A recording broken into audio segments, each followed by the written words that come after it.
नमस्कार। दिन भर की बड़ी खबरों में आपका स्वागत है। मैं हूं आपके साथ अंशिता। आज इस बुलेटिन में बात होगी पश्चिम एशिया में शांति की बढ़ती उम्मीदों की, 3 बिलों पर संसद में हुई तीखी बहस की। भाजपा अपना नारी का नारा बनाना चाहती है। देखेंगे सीएम स्टालिन ने क्यों जलाया परिसीमन विधेयक का ड्राफ्ट।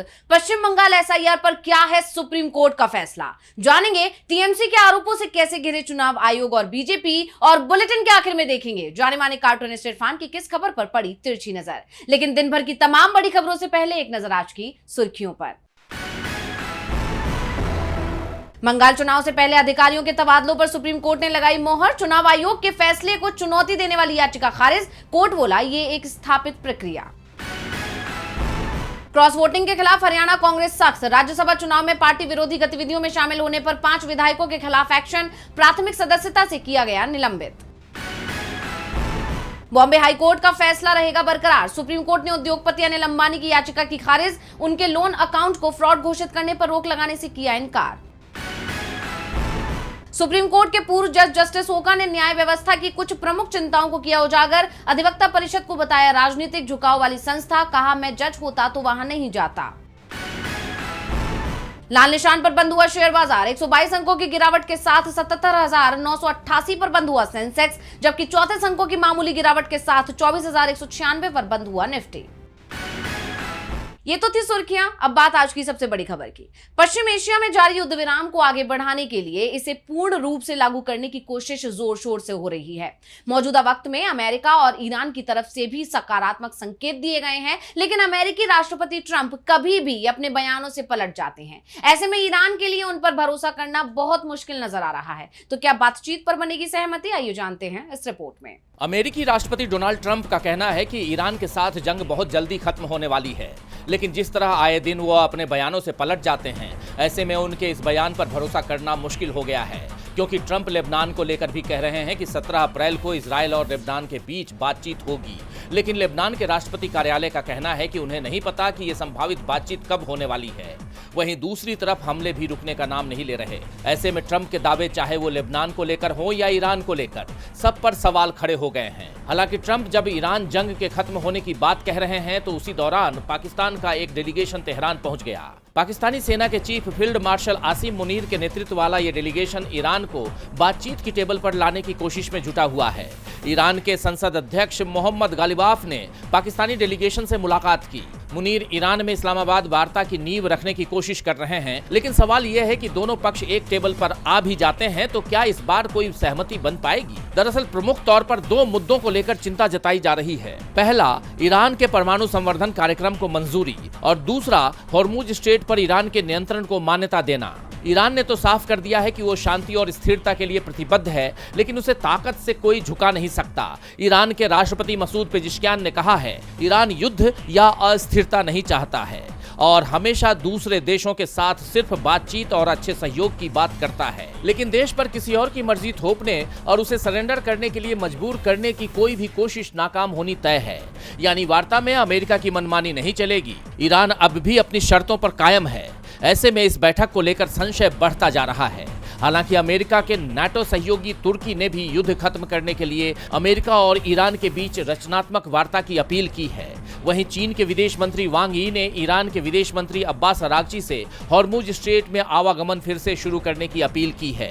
उन्होंने कहा है कि इस अहम समुद्री रास्ते को खुला रखना सभी देशों के हित में है।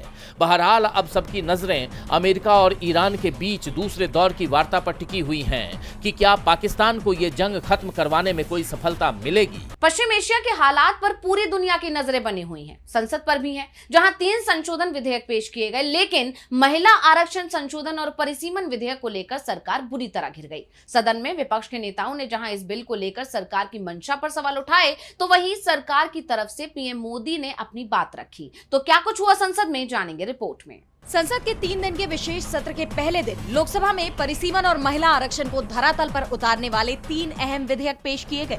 इन विधेयकों के पेश होते ही सदन का सियासी पारा चढ़ गया। विपक्ष ने इसका पुरजोर विरोध किया और 131वें संविधान संशोधन बिल को पेश किए जाने के खिलाफ वोटिंग की मांग कर दी। हालांकि सरकार के प्रस्ताव के समर्थन में 207 वोट पड़े, जबकि विरोध में 126 सांसदों ने मतदान किया, जिससे बिल सदन के पटल पर रखे जा सके। तीनों बिलों के बारे में बात करें तो पहला, संविधान में 131वां संशोधन विधेयक 2026। ये बिल देश के राजनीतिक ढांचे को बदल सकता है। इसमें लोकसभा की कुल सीटें बढ़ाकर 850 करने का बड़ा प्रस्ताव है, जिसमें राज्यों से 815 और केंद्र शासित प्रदेशों से 35 सीटें होंगी। दूसरा बिल है परिसीमन संशोधन विधेयक 2026। इसके जरिए परिसीमन के लिए जनसंख्या की परिभाषा बदली जाएगी ताकि 2011 की जनगणना को ही इसका आधार बनाया जा सके। और तीसरा बिल है केंद्र शासित प्रदेश कानून संशोधन विधेयक। ये दिल्ली, पुदुचेरी और जम्मू कश्मीर के कानूनों में बदलाव करेगा ताकि वहां परिसीमन और महिला आरक्षण बिल प्रभावी रूप से लागू हो सके। टीएमसी, सीपीएम के साथ साथ डीएमके सांसद टीआर बालू और एआईएमआईएम प्रमुख असदुद्दीन ओवैसी ने बिल पेश करने का कड़ा विरोध किया। अब इन परिसीमन बिलों पर सरकार ने चर्चा के लिए 12 घंटे का समय निर्धारित किया है। चर्चा के बाद 17 अप्रैल को शाम 4 बजे इन पर अहम वोटिंग होगी। समाजवादी पार्टी के प्रमुख अखिलेश यादव ने सरकार की मंशा पर सवाल उठाते हुए सदन में कहा कि बीजेपी पिछड़े वर्ग की 33% महिलाओं को उनका हक नहीं देना चाहती। उन्होंने आरोप लगाया कि परिसीमन के जरिए बीजेपी अपने फायदे के लिए चुनावी क्षेत्रों की रणनीति बना रही है। परिसीमन से पहले जनगणना हो जिसमें पिछड़ी और मुस्लिम महिलाओं के आंकड़े आए। बीजेपी ने नारी को नारा बना दिया है। भाजपा अपना नारी का नारा बनाना चाहती है। वहीं दूसरी तरफ लोकसभा में कांग्रेस के उपनेता गौरव गोगोई ने कहा कि आप जातिगत जनगणना करवाना ही नहीं चाहते। जनसंख्या के आधार पर छोटे छोटे राज्यों की आवाज को आप संसद में खत्म करना चाहते हैं। लोकसभा में प्रधानमंत्री नरेंद्र मोदी भी बोले। उन्होंने कहा कि अगर विपक्ष इसका विरोध करेगा तो स्वाभाविक तौर पर इसका राजनीतिक लाभ बीजेपी को ही मिलेगा। हमें क्रेडिट नहीं चाहिए। जैसे ही ये पारित हो जाएगा मैं विज्ञापन देकर सबको धन्यवाद देने को तैयार हूँ। सबकी फोटो छपवा देंगे। ले लो जी क्रेडिट, बस आप साथ चले। चिंता है क्या है जी? ले लो ना क्रेडिट। आपको जिसकी फोटो छपवानी है सरकारी खर्चे से हम करवा देंगे। इन सब के बीच अब सभी की निगाहें 17 मार्च को सदन में होने वाली वोटिंग पर टिकी हुई हैं। इन विधेयकों को लेकर विपक्ष सरकार की मंशा पर सवाल उठा रहा है। खासतौर पर परिसीमन के मुद्दे पर पुरजोर विरोध देखा जा रहा है। संसद से लेकर सड़क तक सरकार के खिलाफ मोर्चा खुल गया है। तमिलनाडु के सीएम एम के स्टालिन ने तो विरोध जताते हुए परिसीमन विधेयक की एक प्रति तक जला डाली। उन्होंने केंद्र सरकार पर कई बड़े आरोप लगाए, जिसे लेकर सियासत गर्म है। तो क्या है पूरी खबर, देखिए रिपोर्ट।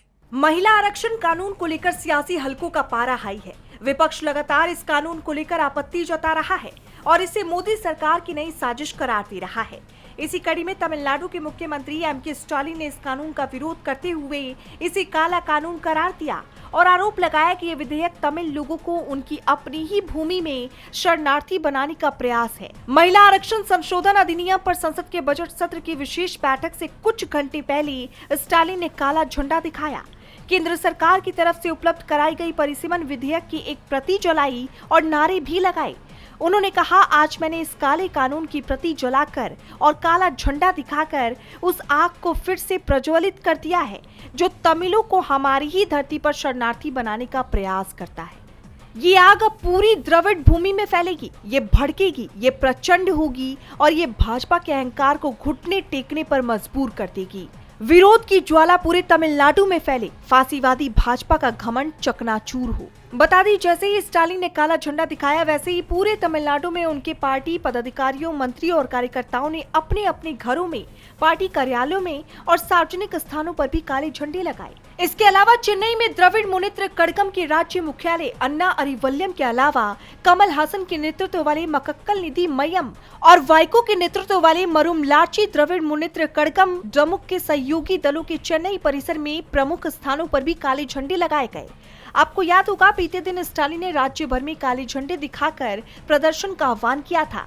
उन्होंने आरोप लगाया था कि बीजेपी के नेतृत्व वाले राष्ट्रीय जनतांत्रिक गठबंधन के इस कदम से तमिलनाडु के हितों को नुकसान पहुंचेगा। तमिलनाडु में परिसीमन का जबरदस्त विरोध हो रहा है। वहीं पश्चिम बंगाल में वोटर लिस्ट पर सवाल उठ रहे हैं। मामला सुप्रीम कोर्ट में चल रहा है और कोर्ट ने अब इसे लेकर फैसला सुना दिया है, जिसे चुनाव आयोग और बीजेपी दोनों के लिए ही बड़ा झटका माना जा रहा है। क्या है सुप्रीम कोर्ट का फैसला, देखेंगे रिपोर्ट। पश्चिम बंगाल के मुख्यमंत्री ममता बनर्जी और उनकी पार्टी टीएमसी के लिए सुप्रीम कोर्ट से राहत की खबर आई है। सुप्रीम कोर्ट ने एसआईआर मामले में एक अहम फैसला सुनाते हुए लाखों वोटरों के हक में आदेश दिया।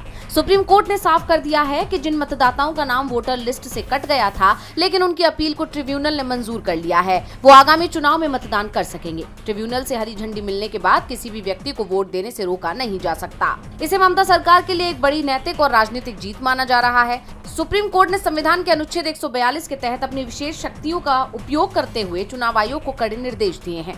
कोर्ट ने आदेश दिया कि चुनाव आयोग जल्द से जल्द एक सप्लीमेंट्री वोटर लिस्ट यानी पूरक मतदाता सूची प्रकाशित करे। इस सूची में उन सभी लोगों के नाम शामिल किए जाएंगे जिन्हें अपीलीय ट्रिब्यूनल ने वैध मतदाता माना है। अदालत ने अपने आदेश में अहम तारीखों का भी जिक्र किया है।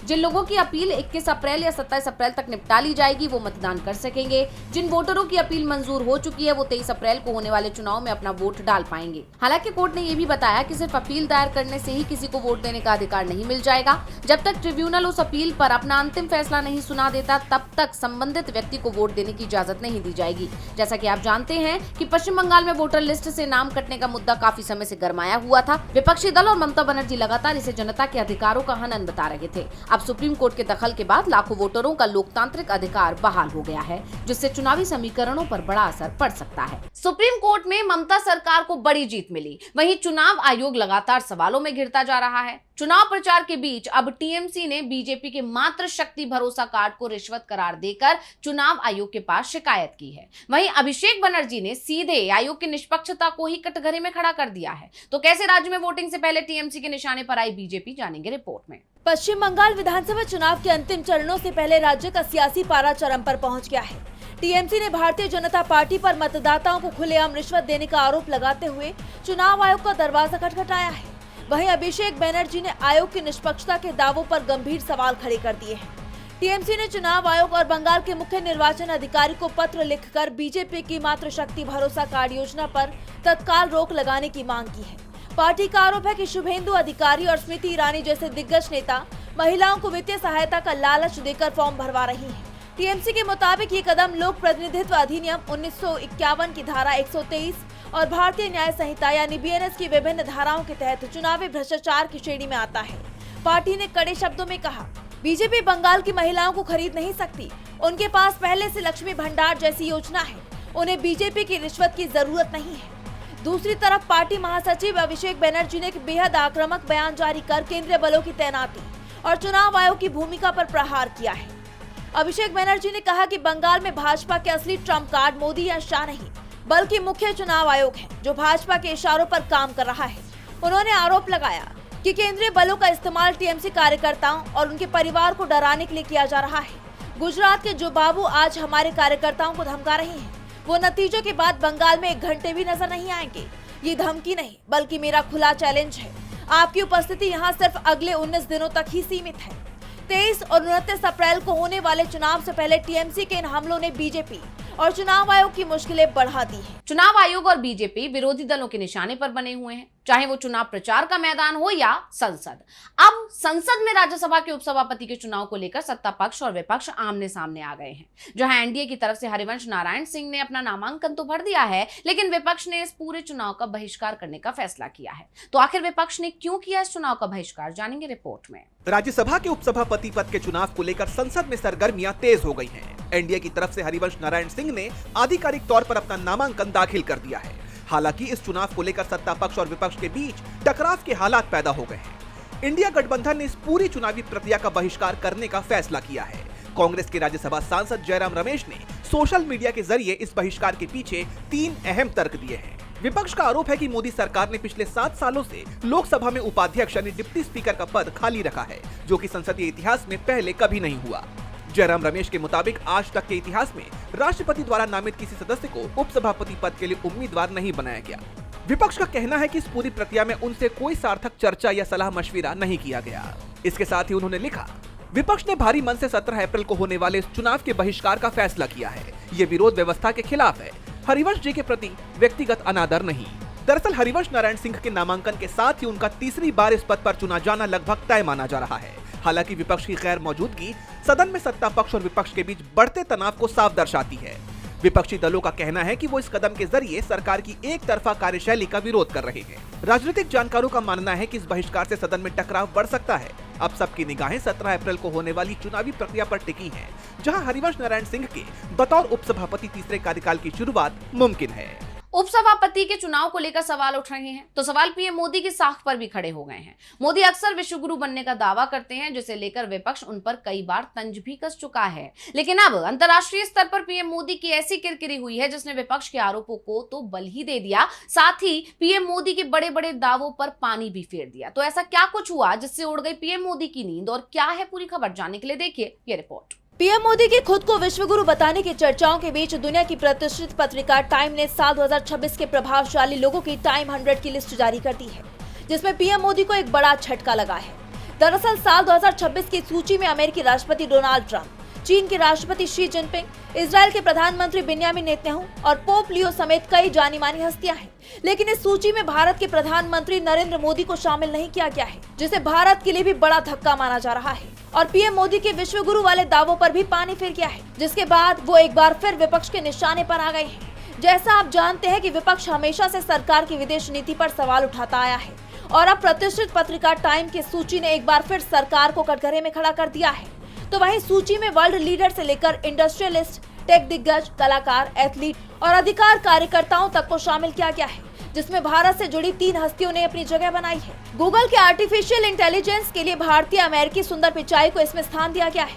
वहीं अभिनेता रणवीर कपूर ने मनोरंजन के क्षेत्र में अपनी जगह बनाई है। इस लिस्ट में एक और नाम शेफ विकास खन्ना का है, जो वैश्विक मंच पर भारतीय खान पान को पहचान दिला रही है। और बुलेटिन के आखिर में देखेंगे जाने माने कार्टूनिस्ट इरफान की किस खबर पर पड़ी तिरछी नजर।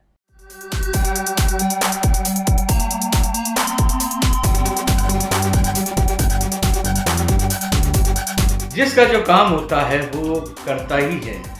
पहले समाज को बांटा, राज्य को बांटा, और अब लोकसभा सीटों का बंटवारा होने जा रहा है। जी हाँ, लोकसभा में महिला आरक्षण बिल को पेश किया जा रहा है विशेष सत्र के दौरान, जिसमें यह तय होगा कि महिलाओं की सीटें लोकसभा के अंदर बढ़ा दी जाएं, जो कि अभी तक 543 सीटें होती थी, अब वो बढ़कर 850 करने का प्रस्ताव है।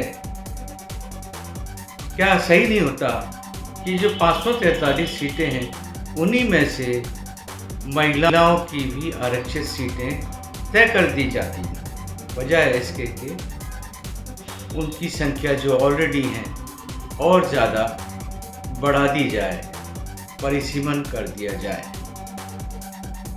हो सकता है लाडली बहना से फायदा पा चुकी बीजेपी को चुनाव के दौरान हमेशा महिलाओं की याद आती है, और इस समय चुनाव का सीजन तो चल ही रहा है ना।